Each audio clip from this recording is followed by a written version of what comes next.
Hello, everybody. Hey, what's going on, everybody? It's your boys, the Not All Here podcast here. Chill. We got a special guest this evening. Hey, we do have a special guest. First of all, hold on, real quick before we introduce the special guest, welcome to episode 21 of the Not All Here podcast. And welcome, exactly. And we have a very special guest here, the one, the only, Jew Fresh. Hey.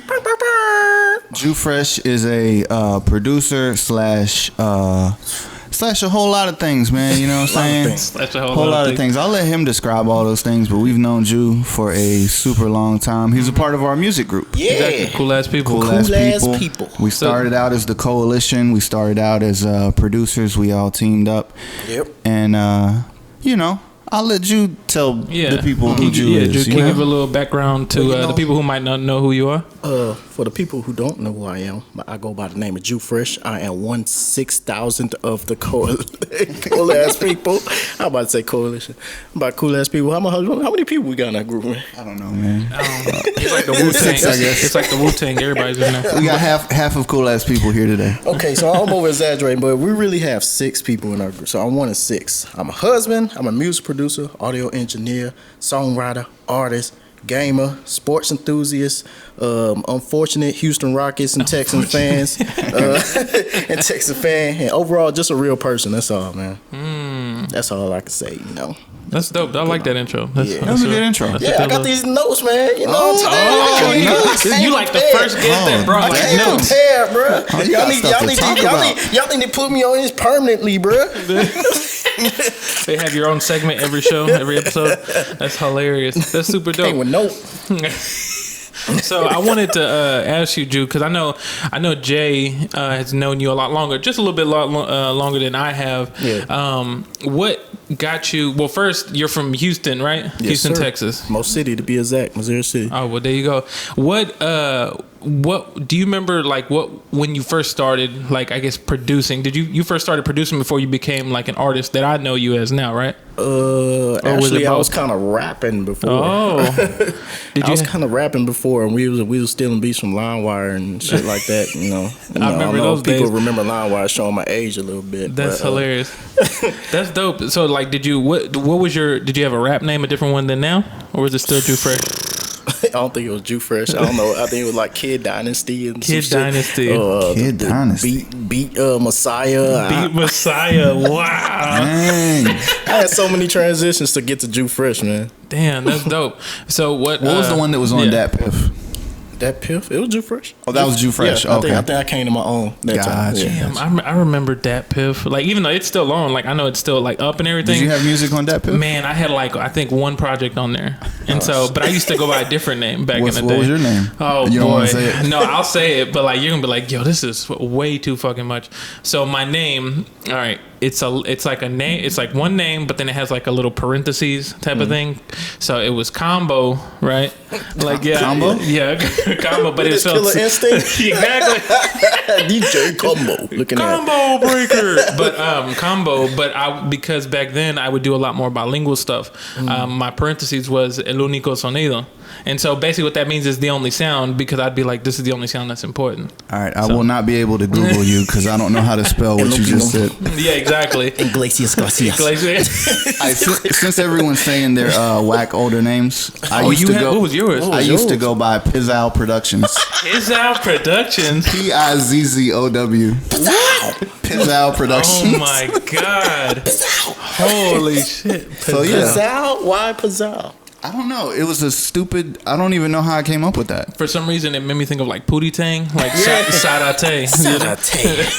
Calm me down on the running can. Like Pizzal. Yeah. What the hell? Don't Google any 3 of our names, please. No, do not. You can still Google my shit on that Piff. That shit is whack, but you get a laugh out of it. I don't know if my shit's still on there, but I think it is. Because, I mean, I'm pretty sure if nobody, like, if I didn't take it down, it's probably just sitting there somewhere. Yeah. I'll leave it there on purpose just for people to be like, hey, you got to start somewhere. Hey. Did y'all see recently that happened to Jack Harlow? What? Oh, you talking about that picture? That old picture of him when he was young? No, it was a video of him rapping like a long ass time ago. You can't even tell it's Jack Harlow, and people were clowning him. and posting it. But then it's like Drake liked it and Kendrick liked it, and Jack was like, "Damn, this is what I got to do to get seen by the greats." That's like they've never liked any of my stuff before, and yeah. Wow. That's hilarious. I didn't know that. I know. I think I had seen the picture because I think Complex reposted it or something. Yeah. And but it was like he looked like really young. Yeah, like you couldn't even tell it was him. Yeah, he looked like before who he is now. Yeah. That's hilarious. But it be like that, don't it? For the most part. Hopefully that doesn't happen to us. But if it does happen, then that means we made it. Yeah, I think it's gonna happen. Y'all know who's a famous NFL rapper that y'all probably wouldn't know who rapped? Cole Beasley. He raps. He rapped. What? Oh wait, I think one of my boys might have shared that in a group chat with me, and he's actually dope. Yeah, he's actually dope. Yeah. I saw that. Wait, so he rapped for a little bit and then he stopped? Yeah. Wow. But the video was recent. It was him rapping recent. Oh, so he picked it back up. Yeah. Wow. He's actually dope. I was like, oh shit. That's hilarious. I'm not gonna lie to you though. Staying on the topic of athletes who are rappers, I'm not gonna lie. There were moments where Shaq actually sounded dope when he was rapping. I don't know if somebody wrote his verses. Bigot, yeah. But like, I was like, damn, motherfucker, because it was better than R.I.P. to Kobe. But some of his verses, you know. But it is what it is. Iverson should have dropped that rap album. Yeah, he should have dropped it. He had like a whole album. Damn, it's probably sitting in a vault somewhere. Yeah. You know, he like, this is never going to Y'all remember that commercial? Yeah. The Iverson and what was it? Was it Jadakiss? Yeah. Oh man, you know the early 2000s or just whenever that was a wild time because like everybody was doing everything. Oh my god, shit was wild. To come back to Jew Fresh here. Do you remember like what was did you have any sort of like upbringings that kind of steered you into music, or was it something that you just kind of like stumbled upon? Man, to be honest, man, I don't know if people remember this, but it was a game called Parappa the Rapper. Oh yeah. That kind of got me into music a little bit because it taught you about rhythm. Yeah. Pretty much, and that's pretty much how I learned like rhythm and stuff. Yeah. And then it was this song called Virtual Sanity by Jamiroquai, as a UK artist. Oh yeah. What about it? Yeah, that's what got me into music. What? Like I heard Jamiroquai. Yeah, y'all didn't know that. Yeah. So sometimes I pick at Malcolm and call him Jamiroquai because how he be dressing how he be sometimes. dressing? Yeah. That's hilarious. Like my mom and them, they play like the old schools. People play like the old like stuff. But one time I seen this video on I think it was MTV, MTV back then. And I saw that video. I was like, "Oh, this is different." It's the one where the floor is sliding. Yeah. Shit, everybody knows that video. Or whatever the fuck that was going on in there. I was like, "Dog, this is different." But then the song just like hit me. I'm like, "Oh, why am I feeling this way?" Yeah, damn. Why is this dope? I never would have guessed that. Yeah, and that's what got funny. me into like music or whatever, like different music and stuff. So. Damn, that's super dope. So then, when you were first starting back in Houston, like how did you get it? Like, I guess that's when FL was out, right? FL Studio. When? Or like when you first started, like were you producing? Yeah. Oh, okay. And then did you like happen to stumble upon FL Studio, or was it something else that you were producing in first? At first I was I was doing like Mixcraft and all that stuff. Recording. Yeah. Like I used to down like multiple like versions of Mixcraft just so I wanted to pay. Yeah. So I do that, and I got tired of that, recording or whatever. That I was like, dog, I don't know if you like. When you was little, like you start hearing like shit in your head, like you like doing all these, like doing all this stuff. You all know why. I'm like, why am I doing this? Like I never knew it was gonna lead to production. And then when I was 17, my friend Jason Phillips, he showed me FL Studio, and then I went to his house like every day, just obsessed with it. And then even though my beats were whack as fuck, but you just kept, I was just so happy of creating and getting the shit that was from my head onto the computer. I was like, man, I think this is what I'm gonna do for the rest of my life. Yeah, that's crazy, and that's like super. I think FL Studio was like the first thing that I came across first back in the day, and it's funny I asked that because I remember Grit one time telling me the first thing he ever made a beat on was MTV Studio. Yeah, me too. Yeah, me and Silence. We started on MTV Music Generator. That's why he was. I had asked him. I was like, where'd you first making beats? And he was like, MTV Music Generator. And he's like, bro, I sold a bunch of beats off of that thing. Wow. And I was like, what? He's like, yeah, man. I'll just be in there making shit and people will buy it. It's crazy because you know how like FL Studio and most programs, audio programs, they go this way. Music Generator went up, top down for some reason. That. It was weird. That's hilarious. The reason I wanted to ask, like, how did y'all get your music to the like get it out? Oh, get it out of the music generator? Yeah. I never did. Yeah, I don't know. I just made beats in it. I just looked at it as a video game. But people actually like got it out, ripped it from it. Like, how do you do that? Maybe the memory card. I forget or something. how memory cards worked back then. How you would get that on a computer, I don't know. I think, was that on the PlayStation or like the PS2 or something? Yeah, it was PlayStation. So yeah, they probably did it through the memory card, or they did it like the real like hood way, where you just fucking record it directly from the wherever it was coming from, like the speakers or something. And they were like, because it was like, whatever, fuck it. If it's dope, it's dope. Yeah. That's crazy, man. So then take us on the. I know Jay has said this a little bit. You met Jay and everybody at a conference, was it? Yeah, Dynamic Producer Conference. Dynamic Producer Conference, where y'all stayed because it was, who was it? Cardiac? Was it, or who was there at the end that y'all stayed for? Mark Henry. Mark Henry. Yeah. Not the wrestler. No, not the wrestler. Not the wrestler. You doing in this beat battle, Mark Henry? Well, I gotta, find some new interest music for my. The loser gets slammed. That's hilarious. So that's dope. And then, was this Hang on, we didn't tell that story, Greg. So basically, this was this is 2012. We put y'all in that time frame. Yeah. It was maybe like 30 producers or something, right? A little beat battle. But then when it was over, we got the chance to see someone else talk afterwards, and basically everyone left except me, Jew, Silence, and one other guy. It was Cat. Cat was there with him. But it was another producer besides us too, though. Oh yeah, you're right. And then we didn't even know, but we'd all end up teaming up afterwards, and it's just funny that we're the three that kind of hung out afterwards and was like, okay, let's get some more knowledge or some more whatever, you know what I mean? That's more whatever we could get. That's just crazy how God put your pieces in place for you. Yeah, how the thing lines up. It's super wild, because I was saying the same thing about how I met Jay and everybody else, because it was like, I was like, I guess I'm gonna move out here, but of course, A3C was going on, and my homie of mine named Kenneth, shout out to Kenneth, I was shooting heavy like videos back in the day, and then he met Jay because Jay was like just trying to network with everybody, and then that's when I did the Behind the Boards series with y'all, and then Jay was like, yo, we got a room here if you're trying to move here, and I was like, shit, right on time, because I'm trying to get the fuck out of Arkansas. And so it's like really wild how all this shit lines up, man. Yeah. So let me ask you this, because I know y'all got like a lot of y'all, I think y'all been producing just a little bit longer than I have.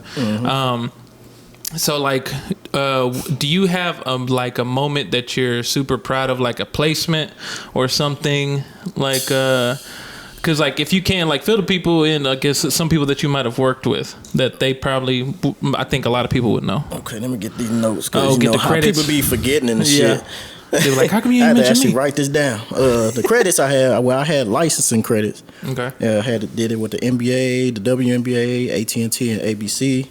Had placements, artist placements with Zero, Dej Loaf, Justice League, Jaron Benton, Kurt Cobain, Luke Nasty, Starlito, Cassius, Young Buck, J.R. Ryder, Imani, and many more. Damn. And engineering credits, I had credits with Amigos, I Am Sue, Lotto Savage, and Cody Shane. Wow, that's crazy. That's a long ass list. I didn't know you engineered Cody Shane. I mixed that record, remember? For, the Drill Mighty. Okay. Oh, Gotcha. yeah. The record you produced. Right. I thought The record you produced. I was thinking Mean Street. I was thinking your Mean Street time that you like. Okay, got you. The song you produced, man. I got you. I mixed that. Now, out of those, was there like, what was the first like placement, or like, I guess, the thing that you were like, whoa, this is crazy?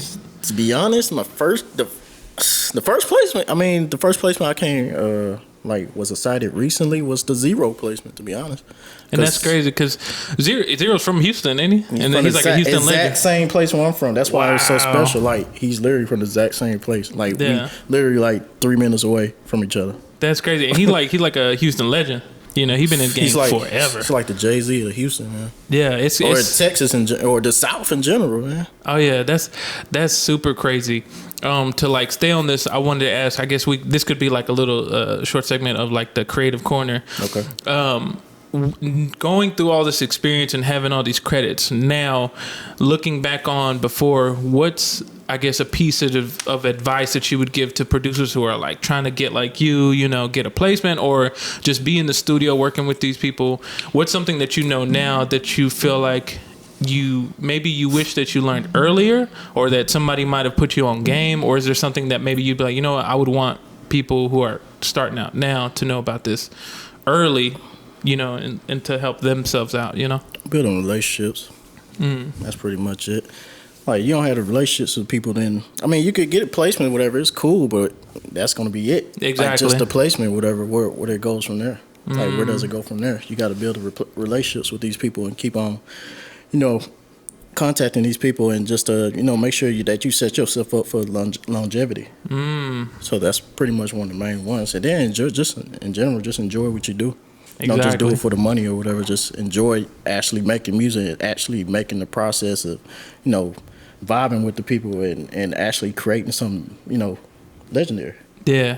No, that makes perfect sense, because yeah, it's one thing to, like, sure, if you're dope, but if like you said, you build that relationship, people gonna be like, you know, this dude's a good dude. Keep coming back studio etiquette, that's a huge part too. Yeah.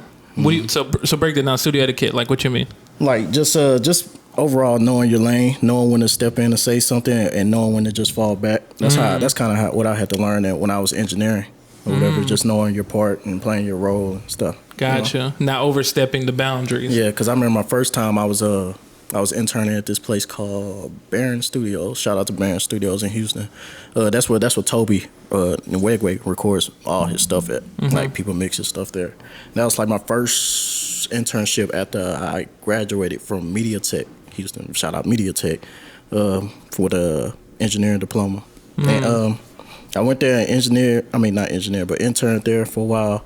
I was helping out, doing all this stuff, but then I was just so, like, involved, trying to be involved, you know, finding keys of the artist trying to sing in, whatever. And the engineer would just look at me like, what are you doing? Like, what the fuck are you doing? Yeah. I'm like, I'm just trying to help out, you know. I'm trying to do all my part to help out, and not knowing my role, I'm just supposed to be an intern, just sit back and just, you know, be a fly on the wall. I got questions, ask after the section or whatever. I'm supposed to be just clean. Exactly.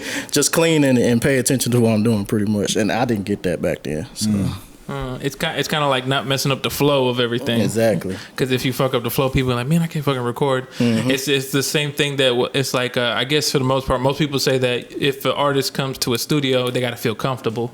Because if they're not comfortable, then it might not go well. But their best might not come out when they're recording. Exactly. All right, I got a question. What's up? I'm gonna take it back. Take it back further. Before you was getting placements.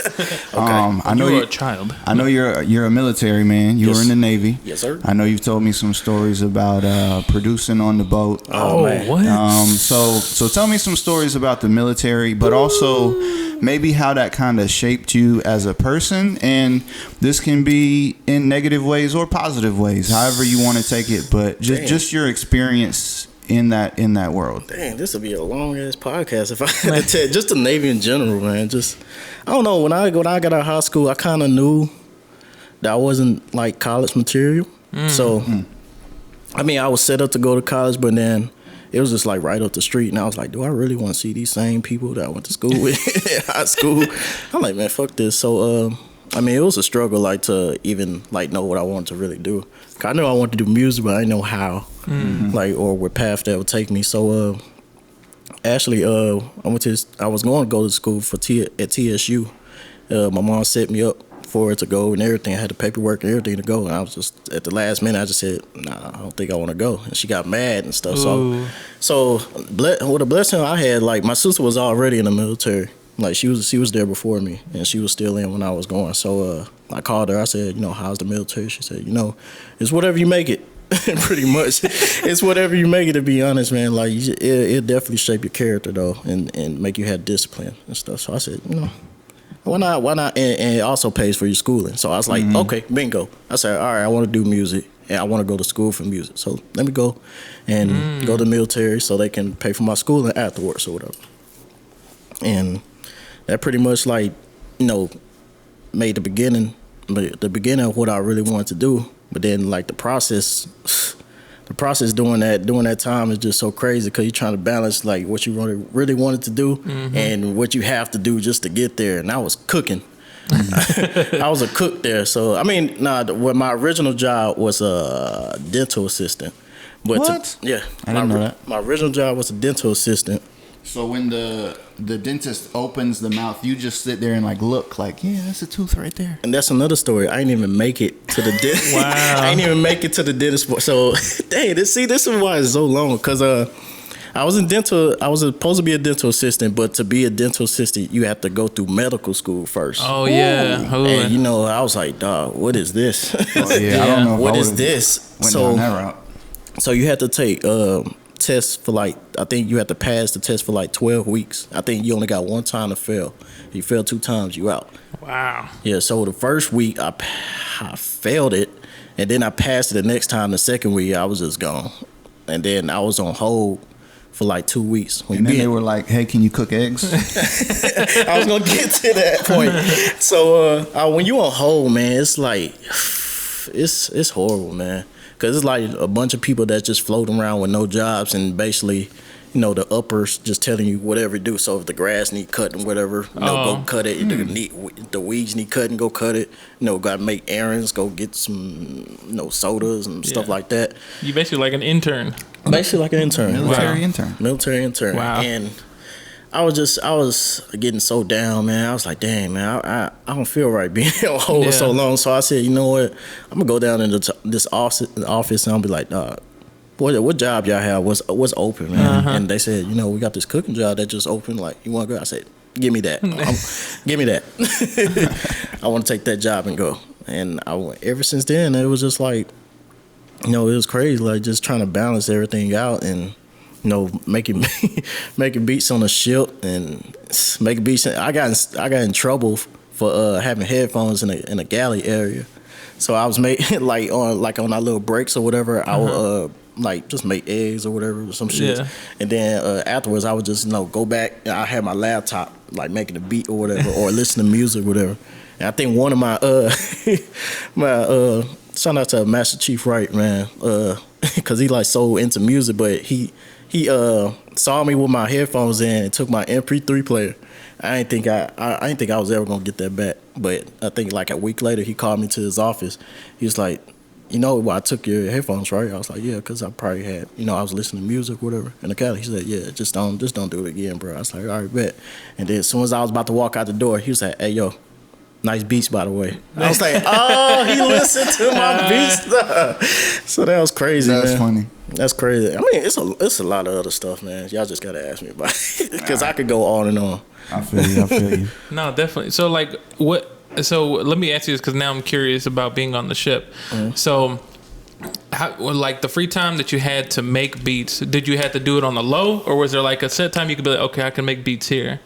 Or because I don't know how, like, are they super strict on there? To be honest, I wasn't like, I was stationed on the ground. I was in Virginia Beach, and I was stationed in Oceana. And it's like your attachment to a ship. So whenever they deploy, that's when you go out. Okay. So I think my first deployment was when I was 21, and I was in the military since I was 19. So 21 is my first deployment, 2011. So how it is when you on regular ground, it's like you on a regular job. So if you go your job, you do your job, and come home, just make beats and do whatever like you want.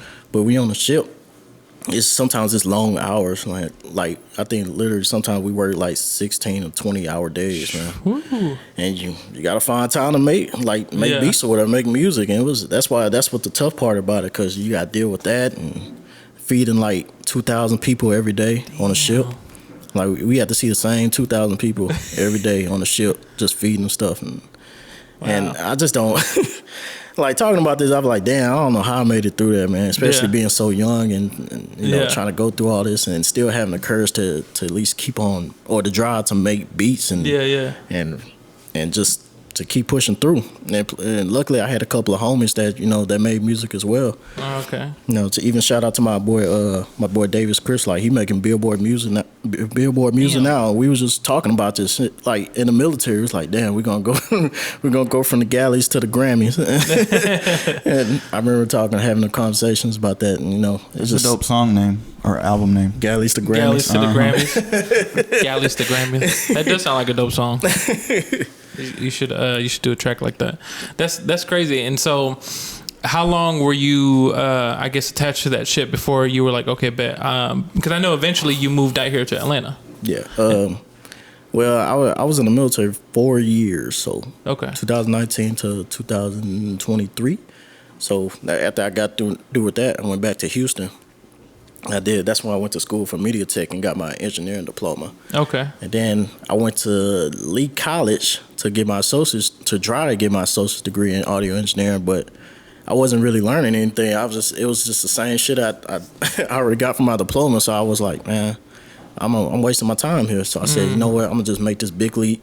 Yeah. And just go to Atlanta in 2015. And my parents not my parents, but probably my mom was just so skeptical. She's like, what are you gonna do out there? You probably, why you want to take, why you want to do this, man? Like I gotta fly away from the nest. I gotta get out of here. Yeah, I think that's probably was one of the reasons, like one of the main reasons she wanted to go. And and then parents just don't understand. Especially when it's something so different. That's why I kind of call myself the black sheep of the family, because people didn't really understand what I was doing. The music industry or whatever. They love music. They've been around music, but they ain't really understand the process of what's going on. So being different and taking them chances to go to Atlanta is something I had to do. I feel you. I could definitely. It's not a typical route, because I think most people are used to you clocking in or you showing up at a certain place, and then if you show up for this amount of time, you get this amount of dollars. Exactly. Making music isn't exactly the same way. Nope. If we get a placement, okay, we might get this amount of money. If it gets played on the radio, we might get this amount of money, but who knows? We have no idea. Exactly. So it's definitely a different route. Yeah. Exactly. I was gonna say, to go back on that topic, how you were talking about, how like, I guess maybe your mom was skeptical about you moving out to Atlanta. Yeah. It's kind of like we're kind of in that transitional generation where, back in the day, they were old school. They were very strict. Hey, you go do a 9 to 5. You got to support this family. You work this corporate job, and you do it whether you like it or not. Then we come around and we're like, man, we really don't want to do these corporate jobs. Sure, some people might want to do it, but we kind of want to have a little bit more freedom to pursue what we really want to do. And then now you got the kids who are like, I'm just gonna do what the fuck I want to do.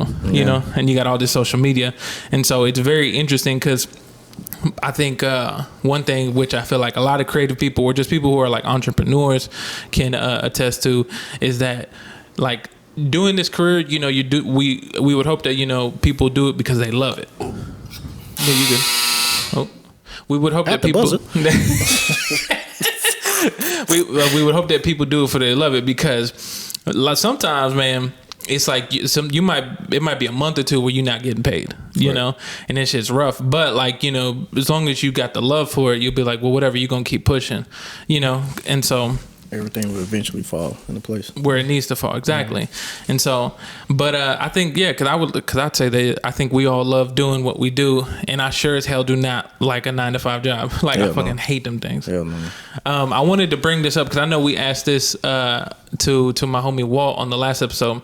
Do you have That's a great interview, by the way. Oh, appreciate it. Appreciate it. What's your, if you can say, you don't have to say no names or nothing like that, what's the worst studio experience that you've had with an artist? Or also, on top of that, what's the best studio experience that you had with someone? All right, the worst studio experience. You don't have to say no names. I can't say the artist's name. I can't. Okay. But just know he's a huge artist. He was in the studio. I already tell, like, it was gonna go bad, but he needed an engineer. Like, the studio manager was like, this person needs to engineer or whatever. She was trying to call his personal engineer or whatever, but I guess I don't know if he was running late or whatever, or he wasn't gonna be there. And I think they was looking for somebody to really step up. And I was, an intern, so I'm over here. I'm itching. I'm like, dog, should I go over there and say something to her? Yeah. Or say something? Go do it. And one of the other interns, he's like, you know what? Just do it, man. Like, why? This is what we're here for. Yeah. This is what we're here for.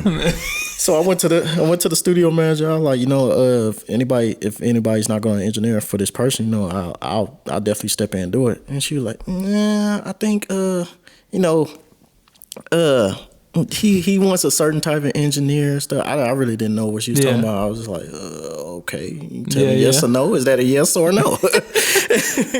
and she really didn't say nothing. But then I guess it was just pressure, and he was already there, and his entourage was getting like kind of antsy, and she was like, you know, if you want to engineer stuff, you know, just go ahead. I said, all right, cool. So I'm over here setting up the boards and stuff, setting up the session, whatever, and his entourage is just all on my back, like, he wants to loop like this, loop her back like this. I'm like, dog, and I had to literally say that. I'm like, dog, I got this. I know what I'm doing. Yeah. I know what I'm doing. Like, chill out. Or whatever. And then the person, the artist, and look back. He like, yo, what the fuck going on? Like, what y'all doing? What's going on? What's this? Like, y'all, like, what's this process? Like, what we gonna do? I'm trying to write. Push the record button. Push the record button. But yeah, I had to deal with that. Thankfully, like another engineer came in or whatever. I guess they found a replacement or whatever. So he stepped in, and I was like, you know, showing a little template or whatever, or what he was trying to do and all that stuff. And I was like, yeah, cool, you know, go and handle that. You know, that's all you're like. I'm gonna step back. And then so another studio engineer came in. He's like, yeah, I know, you know, we found a replacement or whatever. I mean, you could stay in here if you want, you know, and to learn from the experience or whatever, you know, with the big artists or whatever. But we had a session in another room that it really needs like a engineer to come record. I said, you know what? Let me go to that session because I'm not gonna make it in here, man. I'm not gonna make it. And I went to record the little session, and I came back in because I forgot something. And then I went to the engineer. He was like, "Boy," he was looking at me. He had this little 5 hour of energy, just drinking. Like, I was like, "Dang, man, I think I dodged a bullet on that one, like for real." So that was my worst experience in the studio. That's funny because I can only imagine like their entourage, like it's basically like too many, with that phrase, too many cooks in the kitchen. Yeah. And they're just like, he want like this is going on, like, hey, chill out. Yeah. And then I can only imagine. I can't believe Ariana Grande would do you like that. Man, I can't either, man. Oh, like, boy. For real. Well, this podcast is canceled because they about to come for us. That's why she made the song Next. Next. Give me another engineer. It was inspired by me. That's hilarious. What about, what's like one, and do you have a studio experience that's like, was so positive that you're like, wow, this is a great session? Yes, I can say this. Okay. I can say this. So, I was at JRB's in them crib. You know, I used to stay over there. You know, we was chilling, watching, you know, football on Sundays like we usually do. So I think y'all probably remember this story. You know, we was watching football game. I got a phone call, and it was the studio. It was like, yeah, we need an engineer and stuff. So you want to record Amigos? I was like, yeah, I want to record Amigos. Yeah, I'll be up there in like 20 minutes. And I came back to tell the guys I was super excited, told the whole house, and they were like, shit, go kill it, man. So I went up there. I think an engineer had messed up, like really messing up the session or whatever, and Offset was getting pissed. You were reinforcement. I think Offset was getting pissed at the session or whatever, and I guess they wanted me to replace the session and see if I could fix it. Then I went in there, and then Offset was just going off, and he was like, "Dog, I need an engineer, you know, record it."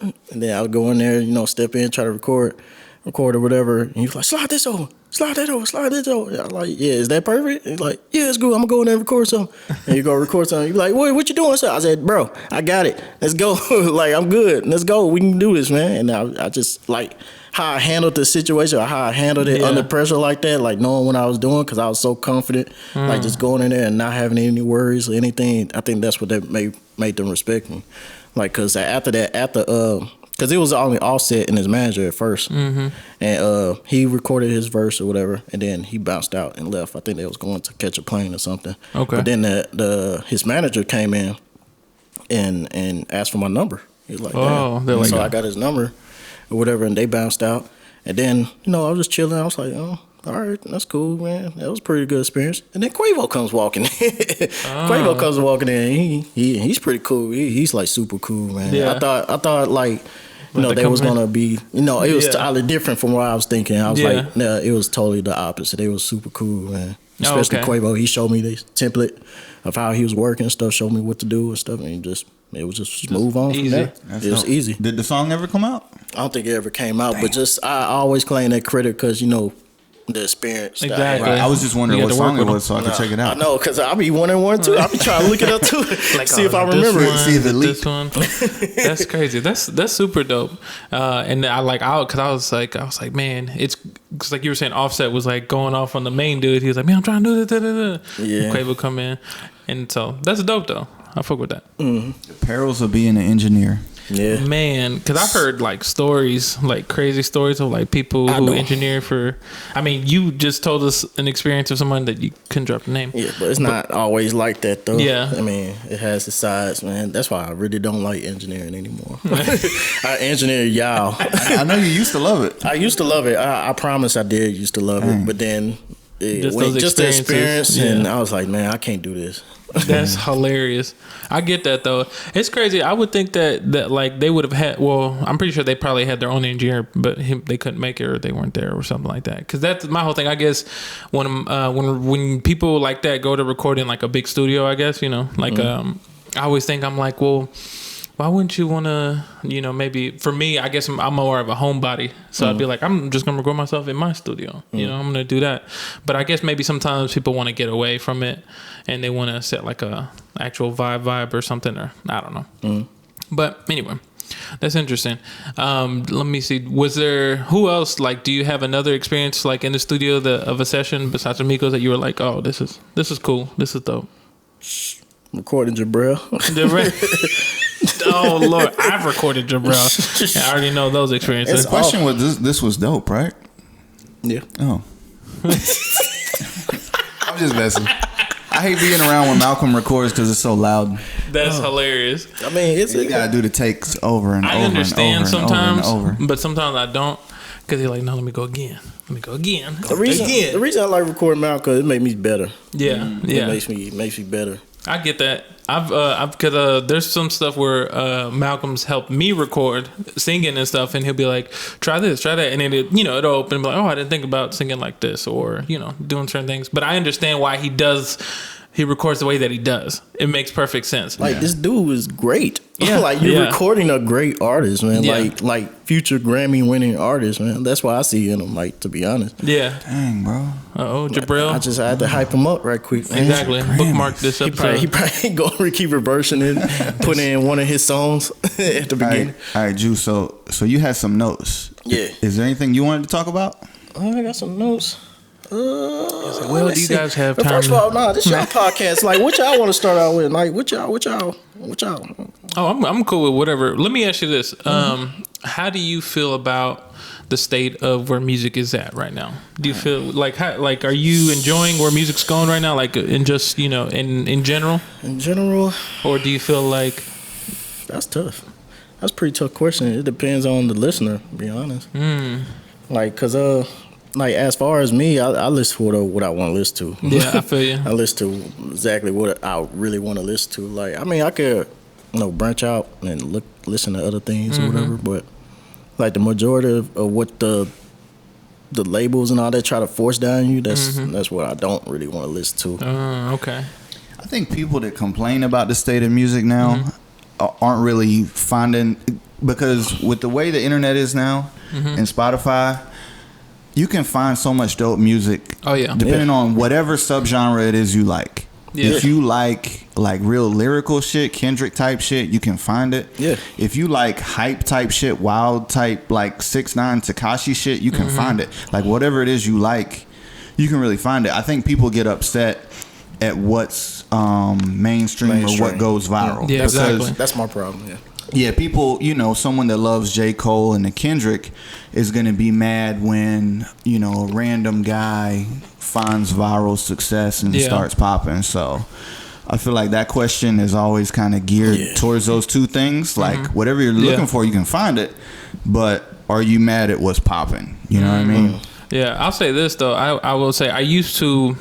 So I grew up listening to. I first started growing. Even though I'm from Arkansas, I grew up. I fell in love with like that New York sound, like that boom bap. The old school sound. Me too. And like I loved like the '90s hip hop and just the production style. And then the South came and changed.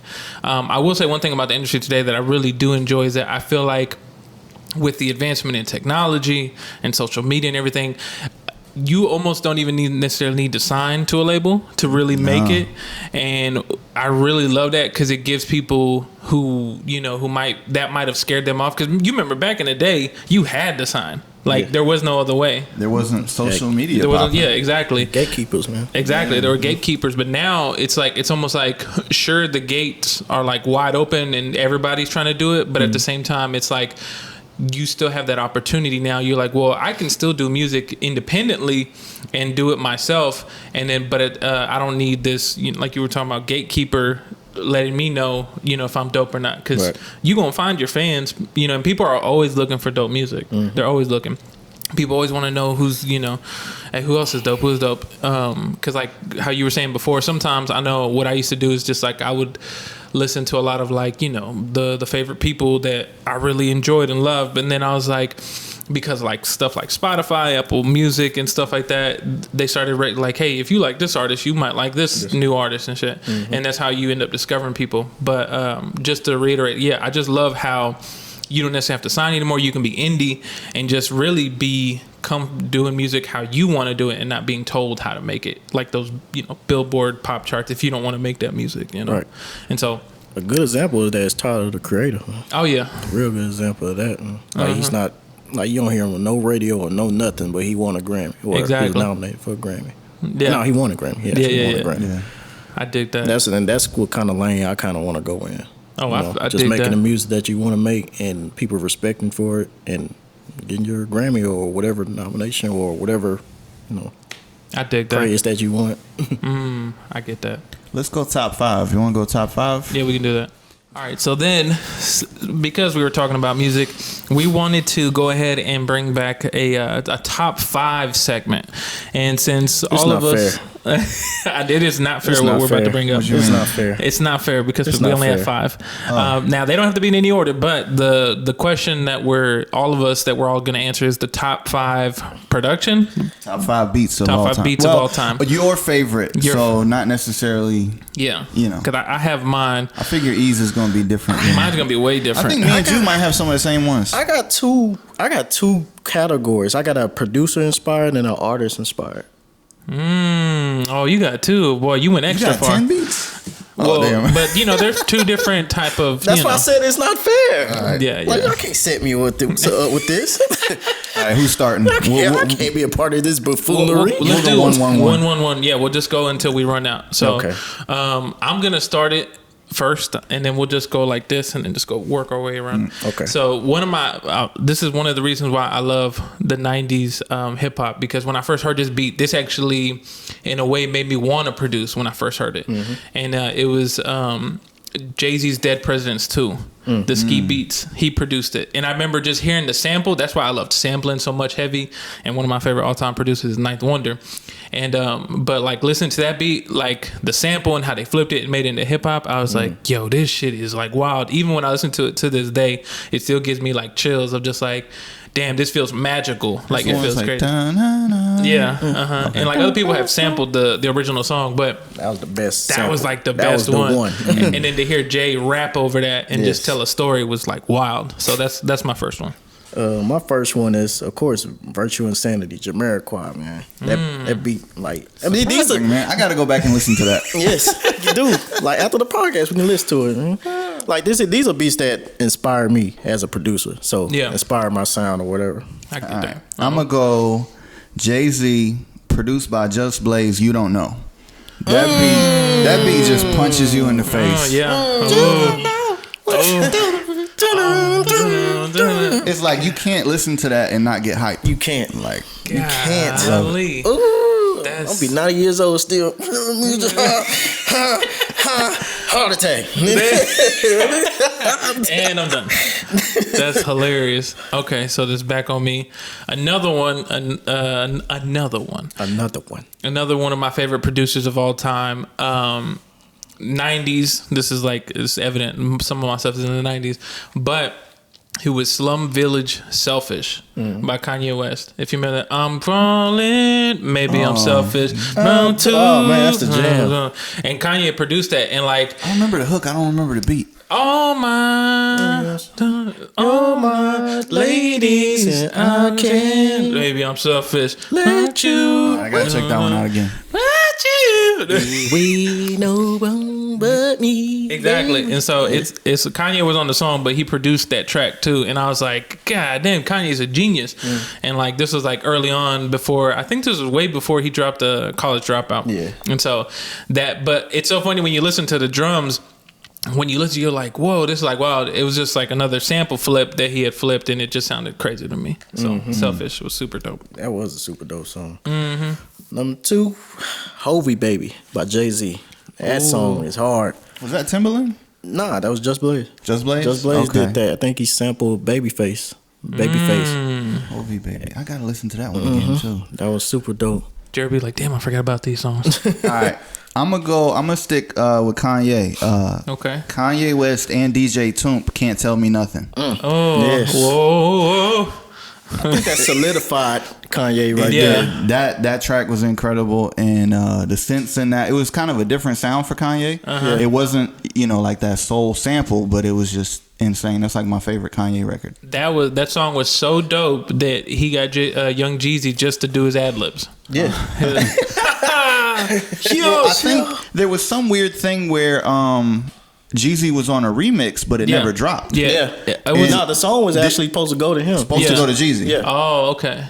Damn, and then it went to Kanye. And he kept the ad-libs in there. Yeah, he was like, yo, this is dope. I'm keeping this in. He did, because I think it was Jeezy on the remix. Was it Busta Rhymes too on the remix? Somebody else was on there. I'm not sure. I feel like I remember hearing that remix. All right. Next song that I'm gonna say the production. I actually don't know who produces, but I got a feeling it was Just Blaze. You failed, bro. I'm sorry. It was Cameron's Losing Weight Part 2. If you ever heard it. Losing Weight Part 2. It's like this is Dipset era shit. Yes, I love Dipset. It was off his album Come Home With Me. Come on. Yeah. And like I remember I listened to that song every time I would lift weights because I'm like, he's like, fuck losing weight. I'm like, yo, we about to get in the gym and fuck this shit up. If you listen to the beat, it sounds That's like ironic. Yeah, I know. Fuck losing weight, but you in the gym trying to lose weight. He's losing weight, trying to. Yeah, dang. he's moving weight. He's like, no, we're not losing none of this weight. And I'm like, oh, okay. But like, it's so hype and just how much it's driven. It's like, it's wild. So that's like a super. Y'all should check it out. Losing Weight Part 2 by Cameron. I'm pretty sure I heard it. I just didn't know the name of it. Yeah, I know. I love that album. That whole album is classic. All right. I think I can't even put like. Oh boy. It's like fair, man. Boy. Man, I can't even say it's one song. It's like the whole series, the Maybach Music series. Oh yeah, man. Dang, I left those off. I can't say one song. I remember those times, and then like that's when I was like, this is to me it was funny the Maybach music. And then Justice League, of course, they do everything. Shout out to Justice League too. We did a couple of joints with them too. Like man, like it's crazy because like like how their sound was so crazy and different. Like when they were coming out, like just how like. Almost orchestral, but just like how defined and like professional their shit sounds. Yes. I was like, God damn, this is crazy. All right, I'm gonna go Timbaland. Timbaland really inspired me to make music. Just the way his beats were so weird. I loved it. One of my favorite Timbaland beats is Aaliyah 1 in a Million. Yeah. It's slow, but it still hits. It's dope. It's smooth, but it's weird. It's got like crickets in there. Yeah, I love that beat. That's a wild ass beat. Damn. Shout out to Timbo. Another one that I'm gonna say here. This is actually more recent that I really fell in love with. It's Hit Boy produced Benny the Butcher's Legend, and like off his Hit Boy has been on a roll. Yeah, his whole everything he did with Nas, and then he went to Benny the Butcher. Is that the one with Lil Wayne? No, that's a Timeless. I think that's a different. But he produced that song too. Okay, that's him and Big Sean and Lil Wayne. But the Legend now is like the outro to the I forgot the name of the album, but Benny the Butcher or whatever. But like that whole like project, crazy. Gotcha. Crazy. What's my next one? Run This Town, Kanye West and Jay-Z. Ooh. I could listen to that song over and over and over, man. Like it was just so big, man. Like, of course, with Rihanna. That's JRB's baby mama. I wish. Oh boy, it's just now announced. No, I should have picked a Rihanna beat. I know. That's like you didn't even pick a Rihanna. I left you out, baby. See, man, baby. That's wild. All right, I got a tie for this one. Neptunes. I'm gonna go with Snoop, Drop It Like It's Hot, and Clips Grinding. God damn. Just because of the simplicity made it dope. It's like the dopest simple beats you can even think of are those two, and I like those. Keeping it simple is kind of, Yeah, I feel you. Okay. I think the Neptunes solidified themselves with that grinding beat. They did. Because like it was literally everybody in high schools would rap over it. It was the easiest beat to like remake on the desk. Lead on the lunch table. Exactly. They're like, we about to battle, and then just doom, doom, doom, doom. It's wild. It's crazy to sound. The last one I'm gonna do is one of my favorite producers, which is part of like the 90s, is it's Jay Dilla. And what's it called? I really loved, it's like a tie, but I'm gonna say Don't Cry off of his Donuts album. If you listen to it, how it starts off, he basically starts off with like this old school, I can't remember if it was Harold Melvin sample, where it's just like, I don't see you cry, and how he flips it is like so fucking wild to me. So, but Jay Dilla, R.I.P. man, one of the greatest. R.I.P. I gotta check that out. Yes, I'm sleeping on Dilla. I am too, man. There's a lot of stuff. This podcast canceled now. People like sleeping. I'm sorry, Jay Dilla fans, man. Also, I'm not hip. I'm gonna say honorable mention is So Far to Go with D'Angelo and who was it? Common, I think. So Far to Go, or was it The Light? Can't remember. Whatever. Anyway, next. Dang. Well, I had the 5 and the honorable mention. You can also do. You honorable can do mention too. So okay, so.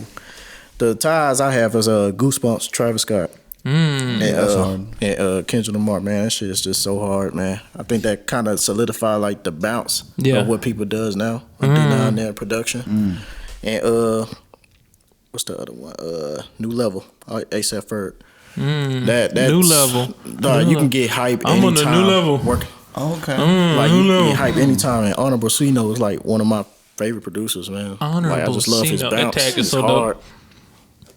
Super dope. All right, I got a tie for my last one. We gonna go Heatmakers.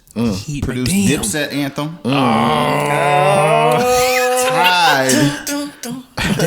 Tied with Just Blaze, who produced I Really Mean It. Oh my god! I had to keep it like Dipset on those. Those just get you so hyped. Like when you hear those, like. Did you ever hear the story, speaking on Dipset, of the Hey Ma, Just Blaze produced that? Yeah. And how they stole that beat from him? It's not Hey Ma. You're thinking of Who was it? Oh boy, my bad. Yeah, they stole that from him. They took it directly to the radio and played it on radio that night. But that also screwed them with publishing. Yeah, because they didn't have nothing cleared, and then they ended up giving like most of the money away. Yep. Wow, it's so crazy. I feel like the '90s was a lot of Wild West type of shit. People were getting beat up for real in real life, or doing that shit. Like, man, give me that shit, give me that beat, and people would just take shit. It's so fucking wild. But it's interesting. Ruthless. Exactly. Okay, well, we're at that point in the podcast where, of course, everybody who's listening or watching, what's your top 5? If we miss something, let us know. Yes. Drop it in the comments. You can be like, how could you forget this one, or just whatever. But we're at the point in the podcast where it's we all talk about a not all here moment. But because we have a guest, do you have a not all here moment in your life? I have 6. What's one of y'all want to hear? Jesus Christ! Which one of y'all? What are the topics? Yeah, what are the topics? Number 1, my crush almost drowned me. Whoa! All right. Number 2, my mom whooped me out my dreams. Whoa! Damn. Number 3, my drill instructor tricked me. Okay. Number 4, I slapped my future wife. Whoa! I don't want to hear that one. I don't know about that one. It's actually a funny story. Number 5, my Uber passenger had me drop them off to have sex. Oh, that's I feel like that's an everyday thing for an Uber driver. I know, but it was an interesting story. And number 6, racing shit. I'm stuck with I think I like the mama whooping you out of your dreams, or what was the first one? My Crush Almost Drowned Me. That I'm between those two. What do you Which think? one's your favorite? I don't know. They are my favorites. We could have you back on multiple episodes and just Let's go for number 1 or number 2, whichever one one, and two. whichever way you're feeling.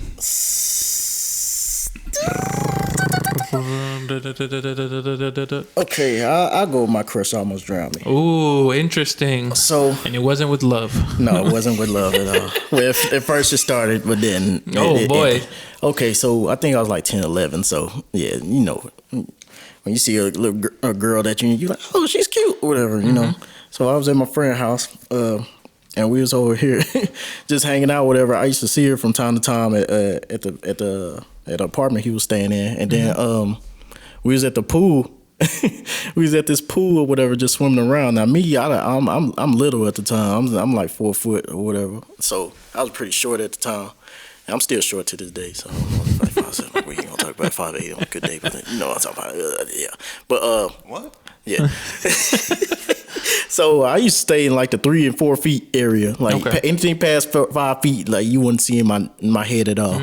So me over here trying to be, you know, big and bold, I'm over here swimming to the deep end. So I'm over here going to the deep end. I can't swim, so I'm hanging on the rails or whatever.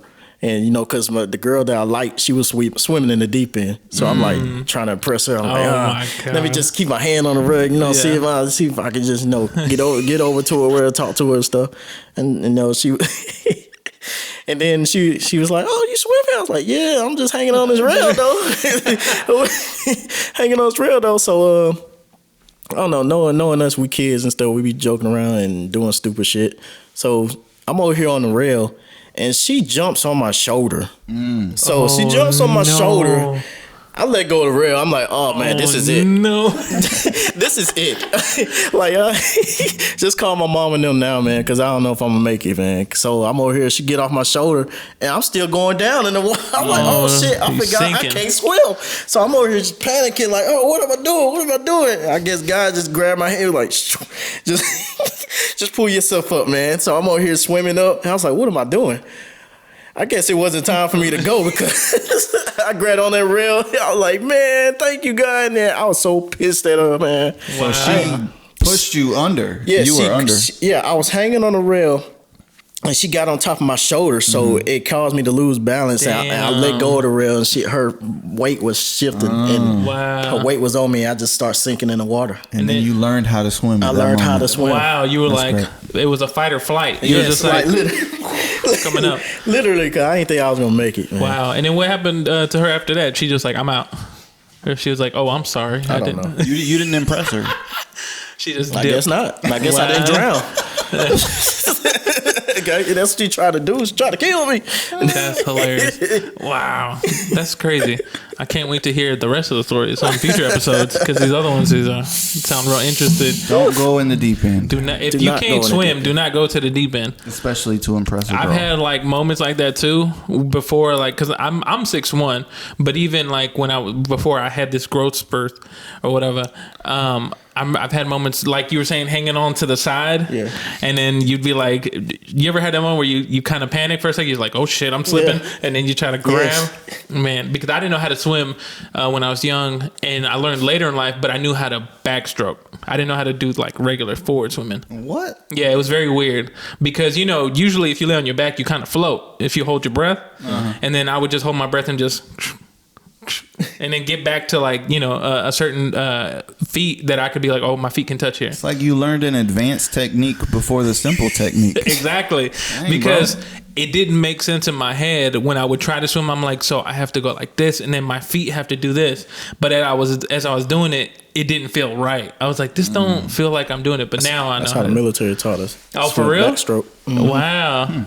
So they taught you that first and then regular, or it was? No, some people did a regular, but they was like, no. So forget what you learned. No. So that's the most backstroke. That's the most effective way to swim. Yeah, really. Wow, it makes sense because like you're up, like because they teach you how to float first on your back.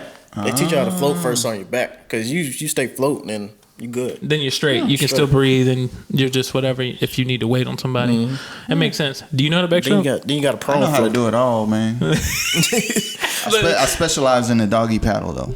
Doggy paddle. That's hilarious. Anyway, I do it all though. You know what I'm saying? I do the frog stroke. You know what I mean? Frog stroke. Yeah, bro. Get out of here. Get out of here right now. No. Anyway, that's episode. Y'all don't watch the Olympics? What they be doing all the. Is that a real thing? Yeah. What?